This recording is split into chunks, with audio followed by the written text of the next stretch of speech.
นุญาตอยู่ครึ่งกลางน้อยหนึ่งเนาะแล้วก็ขออยู่เบียงเพราะมันยังเป็นการสงวนลิขสิทธิ์ นักร้องเสียงดีผู้มีสิทธิ์ใน10อันดับออกมาแล้วหมายเลขผู้ที่1เนาะบนแรกที่1เด้อผู้ที่1ซื่อๆออกมาแล้วผู้ที่1ท้าว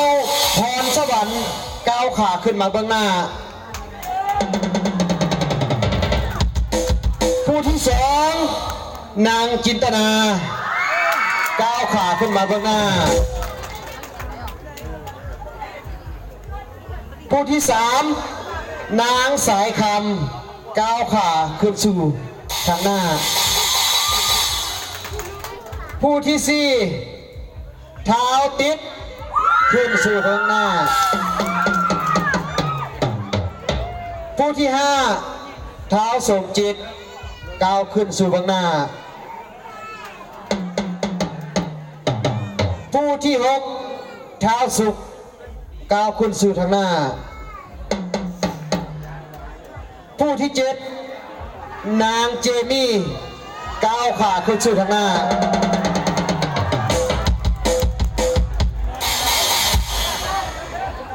ผู้ที่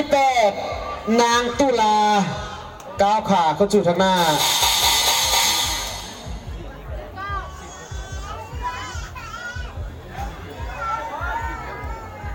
ผู้ที่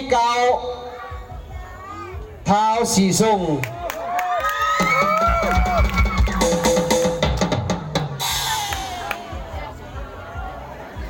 เท้าติดขึ้นมาแล้วเนาะนางเจมี่ขึ้นมาแล้วท้าวพรสวรรค์ขึ้นมาแล้วนางจินตนาขึ้นมาแล้วเท้าสายคำขึ้นมาแล้วเท้าสมจิตขึ้นมาแล้วเท้าสุขขึ้นมาแล้วนางไม้ขึ้นมาแล้วนางไม้ยังวะเซินนางไม้ผู้สุดท้ายสำหรับน้องนักฮ้องเสียงดีในจำนวน10น้องที่มีสิทธิ์แต่ว่าตอนนี้อันดับที่1ฮอดอันดับที่10บ่ทันรู้ผลทางคณะกรรมการยังรวบรวมยังจัดเรียงอยู่เนาะสำหรับส่วนที่เหลือน้องส่วนที่เหลือแม่นให้พักผ่อนเนาะก็เข้าใจละลายตบมือให้ทั้งจำนวน10น้องที่พักผ่อนเนาะให้กำลังใจทั้งน้องๆเพิ่นให้กำลังใจทั้งน้องทั้ง10น้องที่ได้พักผ่อนบัดนี้นางสาวในจำนวนสาวน้องขอเฮียนเสริมก้าวขาขึ้นสู่วิธีทั้งหมดจำนวนสาวน้องขอเชิญขอเสียงดนตรีเด้อ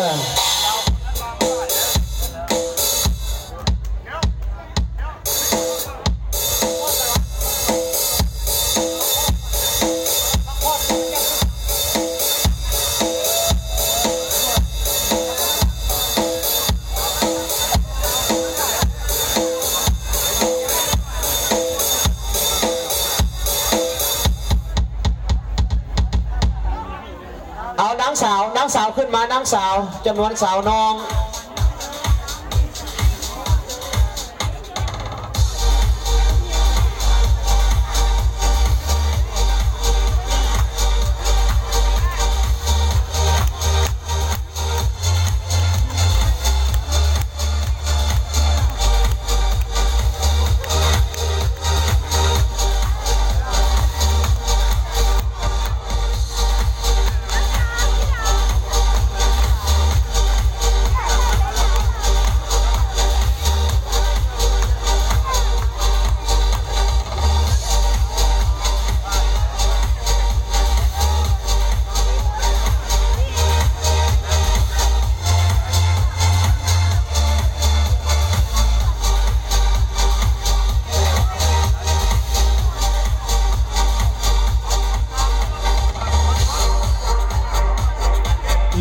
ลงยับไปอยู่สับว่างกันบาดนี้เนาะอนุญาตลงไปจำผู้แหละจังสีห้องขึ้นมาผู้ใดมีซิปยืนเฮียงกันเลยยืนเฮียงกันเลยสับเข้าว่างยืนเลี้ยนไปแถวเดียวกันแถวเดียวหยับลงไปอีกหยับลงอีกหยับลง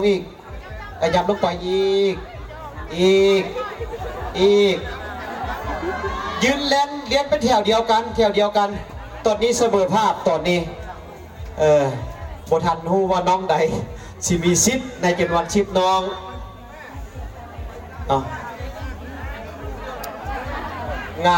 งามมุสุคนระบบบัดนี้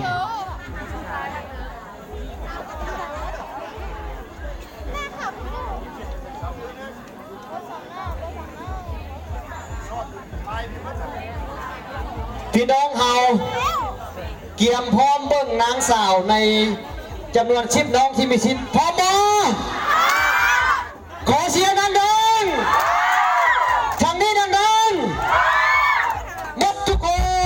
นเกียมรถนะพี่น้องเด้อผู้ที่ดึงผู้ที่มีชิปนางสาวพร้อมบ่คือว่าหลายคนเซ็นผู้ที่ดึงที่มีซิปเข้ามาในซิปน้องผู้ที่ดึงได้แก่หมายเลข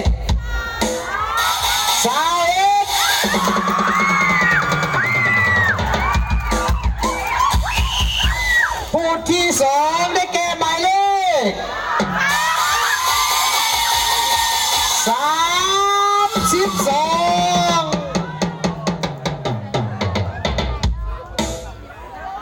ผู้ที่3ได้แก่หมายเลขเท่าไหร่หมายเลขผิดหมายเลข7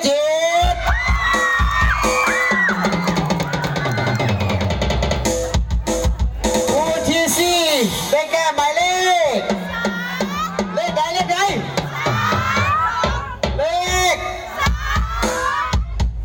2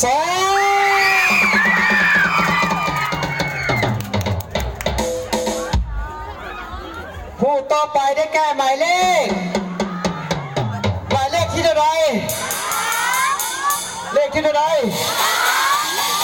ภาษาลาวเขานับใจฮอดใจหมายเลขภาษาลาวแม่นเลข1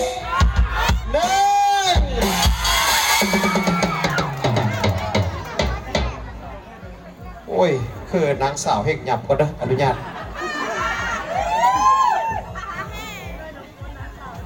เปิ่นได้มีสิทธิ์เพิ่นกับบักคือเอาแท้เอาว่าผู้ต่อไปมีสิทธิ์เข้าไปแล้วหมายเลขแม่นบ่เนาะบัดนี้เนาะหมายเลข3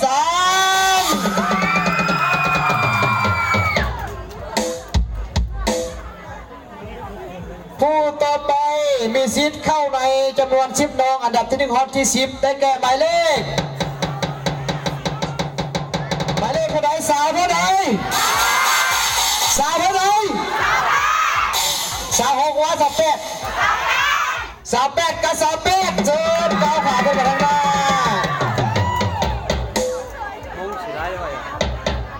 ผู้ต่อไปได้แก่หมายเลขหมายเลขเก้าหลวงปีนหมายเลข6ก้าวขาขึ้นอยู่เบื้องหน้าเด้อ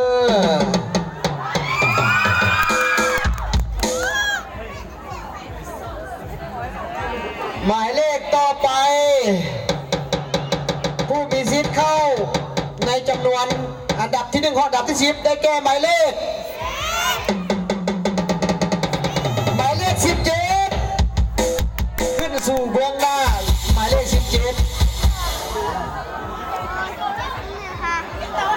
ลุ้นผู้สุดท้ายบาทนี้ยังหมายเลขใด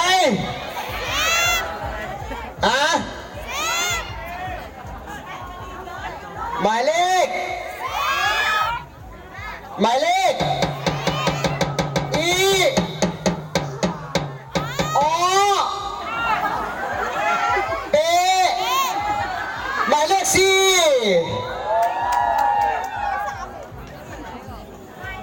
เอาไปหมายเลข5เนาะหมายเลข5โอ้ยหมายเลข5เนาะ หมายเลข5โอ้ยบนมีเลข4สมพอดอกจำบุขึ้นเนาะอภัยละลายเบิ่งผิดเนาะถือว่าในจำนวน10น้อง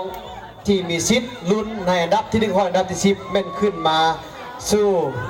เบื้องหน้าเรียบร้อยขณะนั้นส่วน10น้องที่บ่ได้มาอยู่ยืนอยู่เบื้องหน้าบ่มีอาชีพลุ้นในอันดับที่1อันดับที่10เนาะขอเสียงตบมือสับสวยให้น้อง10น้องที่จะได้พักผ่อนเนาะทางน้องๆในจำนวน10น้องที่อยู่เบื้องหลังนั่นพักผ่อน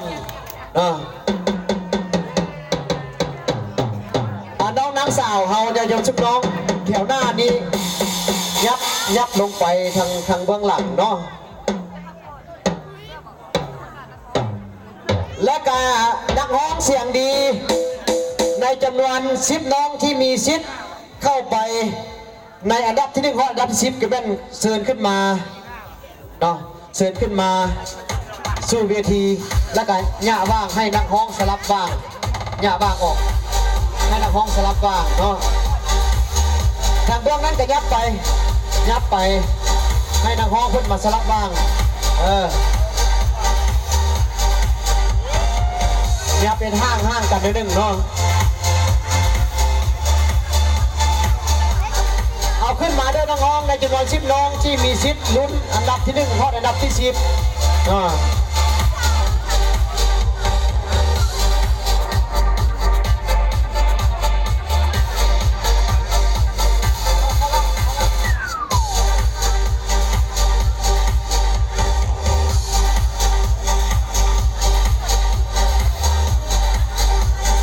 สาบ้างเข้าไปยืนเรียนเป็นแถวเดียวกัน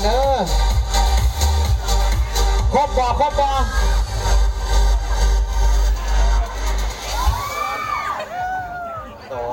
6 8 10 12 14มาเบื้องนี้ยังเครื่องกลางอันทางน้องน้อยพวกนั้นยับถอยออกอยู่เด้อครบสาวบอดี้อันยับไปอีกมีพี่มาซับว่างพี่ตั้งไอ้เบ้าพุ่นน่ะมาซับว่างทางน้องนางสาวพุ่นพี่มาซับว่างพี่เนาะครบสาวบอดี้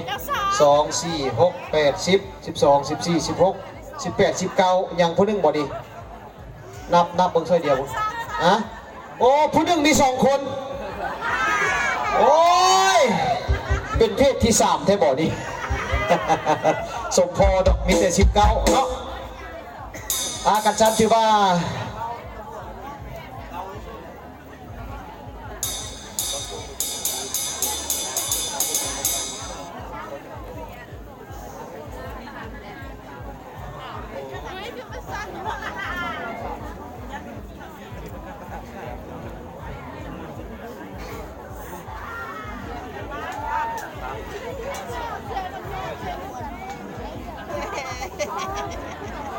เอาถือว่าผู้มีสิทธิ์ลุ้นในอันดับที่1อันดับที่10ทางนักร้องเสียงดีทางนางสาวงามไปเบ็นมาอยู่นี่เรียบร้อย19ชีวิตบ่ฮอด20ชีวิตนะพี่น้องเนาะตัวเลขแม่นมีฮอด20แต่ว่ามี19ชีวิตเพราะว่าผู้หนึ่งเพิ่นมีสิทธิ์ไปลุ้นใน2อย่างคือนางสาวงามและก็นางร้องเสียงดีว่าซั่นเนาะฉะนั้นก็ขออนุญาตผ่านรายชื่อแต่ละน้องแต่ว่าบางน้องกับบ่มีนามสกุลกับมีแต่ชื่อเนาะกันชันอนุญาตได้พี่น้องเด้อกาสิขอผ่านรายชื่อนางสาวงามซะก่อนเนาะ